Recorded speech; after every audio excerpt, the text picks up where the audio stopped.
Good morning, students. How are you? Students, in last class we have discussed about blood group, and in this video I am going to teach you blood clotting.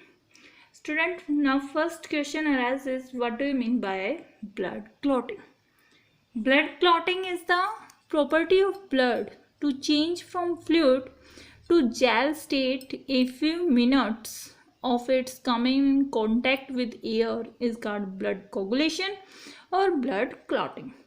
Students, जैसे आपको कोई injury हो जाती है किसी भी person को, तो आप देखते हो कि कुछ टाइम के बाद वो ब्लड अपने आप ही बॉडी से बाहर आना बंद हो जाता है.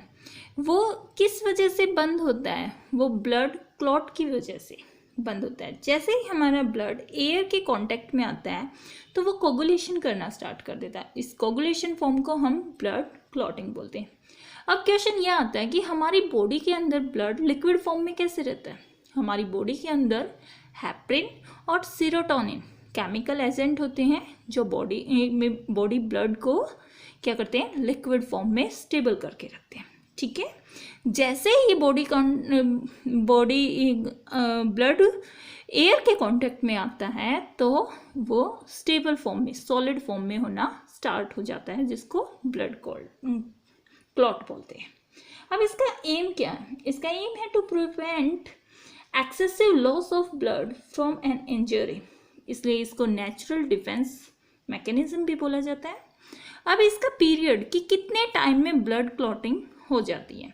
ये माइनर अगर कट है तो 15 to 20 सेकेंड से लेकर मेजर कट 3 to 6 मिनट में ब्लड क्लॉटिंग हो जाती है एक हेल्दी पर्सन की. ठीक है. अब इसके लिए कुछ फैक्टर्स होते हैं. According to international commission on blood coagulation in 1954 में उन्होंने 13 कोगुलेशन फैक्टर्स दिए थे जो ब्लड क्लॉटिंग में इन्वॉल्व होते हैं. First factor is fibrinogen. It is very important factor, and these factor fibrinogen synthesized by liver and released in blood plasma. Second, prothrombin synthesized by liver in the presence of vitamin K. Students, आप vitamin के का function पढ़ते हो तो हम बोलते हैं कि ब्लड क्लॉटिंग में हेल्प करता है. क्यों हेल्प करता है? क्योंकि ये प्रोथ्रोम्बिन के सिंथेसाइज में हेल्प करता है. क्लियर. अब नेक्स्ट है tissue thromboplastin, that is the third blood clotting factor and release from injured tissue. ये इंजर्ड टिश्यू से ऑटोमेटिक रिलीज होता है and blood platelet at injury होने के बाद ही ब्लड प्लेटलेट इनको रिलीज करती है. फोर्थ नंबर पे calcium ion. Without calcium ion blood clotting is not possible. Fifth, labile ion. Sixth, accelerin. Accelerin blood clotting factor में इन्वॉल्व है but there is the no scientific proof. Seventh, stable factor और proconvertin. Eighth, anti haemophilic factor AHF factor. And ninth, Christmas factor. 10th, Stuart Prower factor, not power, Prower. And 11th, plasma thromboplastin antecedent PTA. And 12th number Hageman और surface factor. And 13th number is fibrin stabilising factor. Clear. Students, ये 13 factor आपको blood clotting का mechanism करने से पहले ये आपको याद करने हैं. अगर आपको ये याद है तो ये आपका ब्लड मैकेनिज्म समझ में भी आएगा और आप उसको इजीली लिख भी सकते हो, समझ सकते हो. ठीक है. Now we discuss about mechanism of blood coagulation. According to Biggs and Macfarlane in 1966 इन्होंने ब्लड क्लॉटिंग का एक मैकेनिज्म बताया and that mechanism is cascade. Cascade is a chain reaction with multiplication step. इसमें काफ़ी सारे स्टेप एक साथ होंगे, इनको हमने बोल दिया ब्लड कोगुलेशन. इसके 3 स्टेप इम्पोर्टेंस है. First is formation of prothrombin activator. ठीक है. अब प्रोथ्रोम्बिन एक्टिवेटर की सबसे पहले क्या होगी? फॉर्मेशन होगी और इसके 2 पाथवे होंगे. One is extrinsic pathway, second is the intrinsic pathway. कोई भी इन दोनों में से एक ही पाथवे एक टाइम पर फॉलो होगा और वो प्रोथ्रोम्बिन एक्टिवेटर की फॉर्मेशन कर देगा। सेकंड में कह रहा है कन्वर्जन ऑफ प्रोथ्रोम्बिन, जो हमारे पास ये प्रोथ्रोम्बिन आपको मिला एक्टिवेट फॉर्म में, ये थ्रोम्बिन में कन्वर्ट हो जाएगा। एंड थर्ड में conversion of fibrinogen to fibrin, fibrinogen fibrin में कन्वर्ट होगा। और लास्ट में formation of blood clot. Clear? अब ये कह रहा है, देखो स्टूडेंट्स, जो हमने 13 स्टेप किए हैं वो सारे के सारे फैक्टर्स हमारे इनएक्टिव फॉर्म में प्रेजेंट होते हैं ब्लड के अंदर। जैसे ही कोई इंजरी होती है तभी वो एक्टिवेट होते हैं, और उस एक्टिवेट होने के मैकेनिज्म को बोला जाता है mechanism of blood coagulation. Clear? अब हम बात डिस्कस कर रहे हैं एक्सट्रिंग्स पाथवे।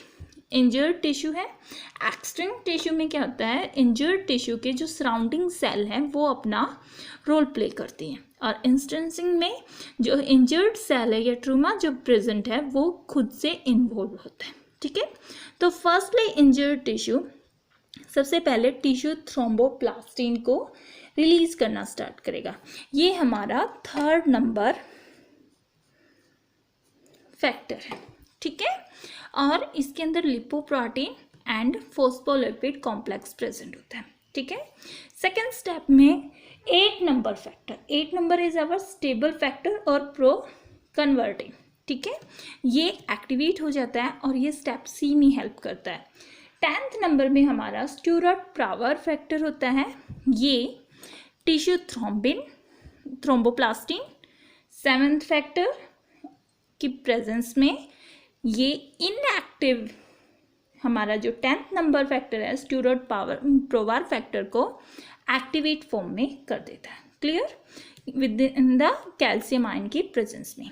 इसके बाद हमारा 5th number factor that is the liable factor is also involve in 3rd step, and tissue thromboplastin is also involve in this step.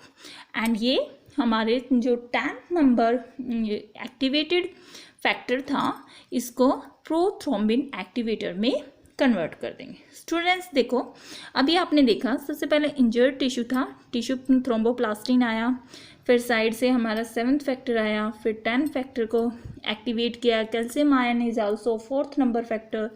तो ये सब एक साथ अपना रोल कर रहे हैं। इसी रोल को हमने, इस मैकेनिज्म को हमने कैस्केड इफेक्ट दिया कि एक साथ मल्टीप्लिकेशन स्टेप, एक साथ मल्टीपल स्टेप इन्वॉल्व हो रहे हैं। क्लियर? अब लास्ट में हमने क्या किया था, फॉर्मेशन ऑफ प्रोथ्रोम्बिन एक्टिवेटर। ये तो था हमारा एक्सट्रिंग पाथवे। अब हम इंट्रेंसिंग पाथवे को डिस्कस कर रहे हैं। नाउ इंट्रेंसिंग पाथवे में blood exposure to collagen of blood vessel. Collagen is the abundant protein.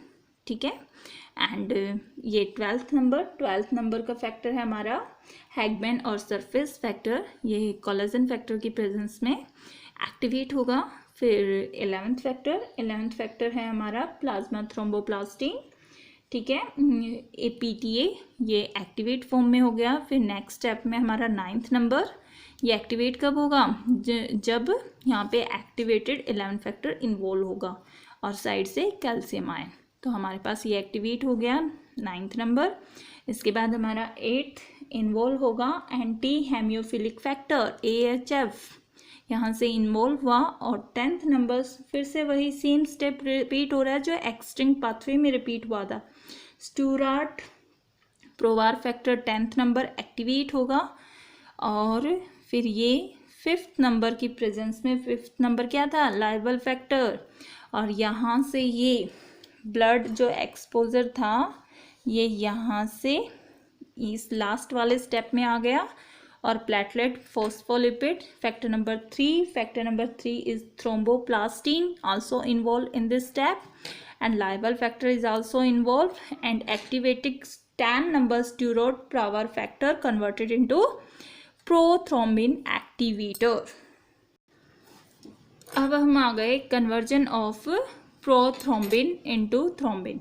अब हमारे पास प्रोथ्रोम्बिन एक्टिवेटर आ चुका है फर्स्ट स्टेप से, और ये एक्सट्रिन और एंट्रेंसिंग प्रोथ्रोम्बिन एक्टिवेटर दोनों स्टेप से आपका इन्वॉल्व हो गया, या तो ये और या ये। अब प्रोथ्रोम्बिन कन्वर्ट होगा किसमें, थ्रोम्बिन में, in the presence of extrinsic और intrinsic prothrombin activator and within calcium ion is also involved in this process. Last step में हमारा कह रहा है कन्वर्जन और फिब्रिनोजन इनटू फिब्रिन, ठीक है। फिब्रिनोजन अब किस में कन्वर्ट होंगे, फिब्रिन में कन्वर्ट होंगे।